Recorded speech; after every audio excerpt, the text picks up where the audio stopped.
और ये देखिए, प्रधानमंत्री उन तमाम 8 चीतों को, उनके क्रेट्स को अब ये खोल दिया गया। और ये देखिए, पहला चीता खुद फोटोग्राफी करते हुए। ये बहुत ज्यादा ये महत्वपूर्ण पल। आप सोचिए, 70-75 साल हो गए हमारे देश में चीते विलुप्त हो गए थे, और उस विलुप्ति के बाद कई सालों तक बहुत विचार विमर्श के बाद कि आखिरकार फिर से हमारे जंगलों में कैसे चीतों की वापसी हो सके। ये देखिए, ये वही चीते, अब हमारे नामीबिया के ये चीते अब कूनो नेशनल पार्क में पहुंच चुके हैं। ये आसपास के वातावरण को देख रहे हैं, महसूस कर रहे हैं, क्योंकि एक बहुत ही अलग इन्हें एहसास हो रहा होगा। नामीबिया के जंगलों से अब ये सीधे भारत के जंगलों में कूनो नेशनल पार्क में अब ये पहुंच चुके हैं। प्रधानमंत्री इस बहुत ही महत्वपूर्ण क्षण का लुत्फ उठाते हुए और उन तस्वीरों को अपने कैमरे में कैद करते हुए, साथ में आपने देखा मध्य प्रदेश के मुख्यमंत्री शिवराज सिंह चौहान भी मौजूद थे। कुल 8 चीतों को हिंदुस्तान लाया गया है। जैसा कि हमने बताया कि इनमें 5 मादा चीता हैं और 3 नर चीता हैं। इन 8 चीतों को आपने देखा, प्रधानमंत्री ने विशेष जो क्रेट्स थे उन क्रेट्स को खोल दिया गया और फिर वो सभी 8 चीते अब मुक्त हो चुके हैं। लेकिन ये अभी जंगलों में नहीं जाएंगे। ये एक बहुत ही खास एरिया बनाया गया है। उन्हीं खास एरिया में अभी ये 1 महीने तक रहेंगे और उसके बाद फिर इनकी लगातार मॉनिटरिंग की जा रही है। मॉनिटरिंग की जाएगी। आप देख सकते हैं इन चीतों के जो गर्दन है उस पर एक कॉलर, जो जीपीएस टैग है वो लगा हुआ है, ताकि इनकी मॉनिटरिंग की जा सके। और मैं उसी पर लौट भी रहा था कि सभी चीतों के गर्दन पर उनके नाम या फिर कोड के हिसाब से सैटेलाइट या फिर जीपीएस VHF कॉलर्स लगा दिए गए हैं। और इसी नेशनल पार्क में जो हम आपको दिखा रहे हैं, ये कूनो राष्ट्रीय उद्यान, कूनो नेशनल पार्क, इसमें एक डेटा डाउनलोड फैसिलिटी सेंटर बनाई गई है। और इस इक्विपमेंट को, रेडियो टेलीमेट्री इक्विपमेंट को खरीदने और फैसिलिटी बनाने की सारी प्रक्रिया 4 से 6 महीने में पूरी कर ली जाती है। और ये जो आप देख रहे हैं इनके गर्दन में, इनको वहीं पे इन चीतों को लाने से पहले ही इनको नामीबिया पहुंचा दिया गया था। और फिर इन्हें ये तमाम जो कॉलर हैं, RF ये कॉलर, इनको लगाकर ही इन्हें लाया गया है। रेडियो कॉलर है इन्हें, और इनकी, ताकि इनकी जो ट्रैकिंग है, इनकी निगरानी वो हो सके रेडियो कॉलर के जरिए।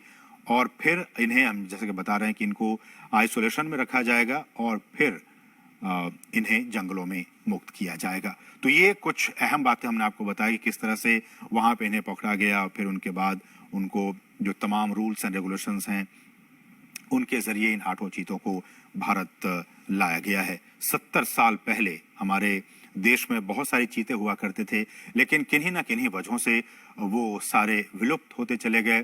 कुछ अवैध शिकारियों के शिकार बन गए। एक भी हमारे देश में चीता नहीं बचा।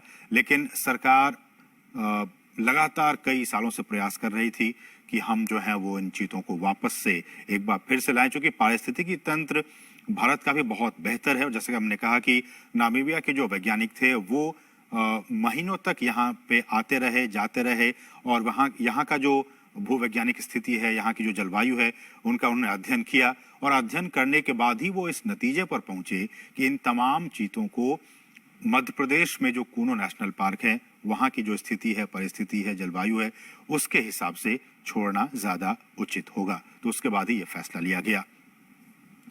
और हमने आपको बताया कि इन तमाम चीतों के गर्दन में रेडियो कॉलर लगे हुए हैं ताकि इनकी मॉनिटरिंग की जा सके। और विशेष हमने बताया कि आपको चिनूक हेलीकॉप्टर के जरिए इनको यहाँ पे लाया गया।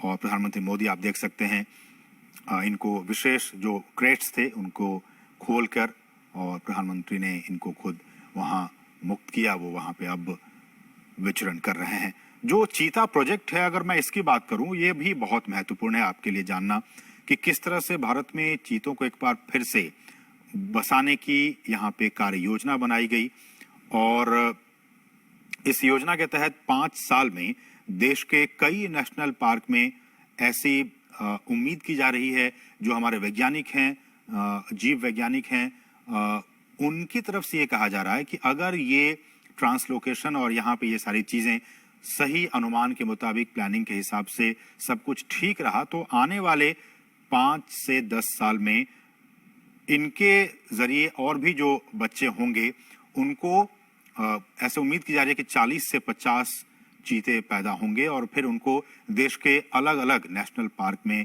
फिर उन्हें बसाया जाएगा। बहुत ही महत्वपूर्ण, अभी तो सिर्फ ये 8 चीते कूनो नेशनल पार्क में आए हैं, लेकिन इनके बाद इनकी जब आबादी बढ़ेगी, ऐसी उम्मीद की जा रही है कि 40 से 50 के तादाद में इनकी आबादी होगी आने वाले 5 सालों में।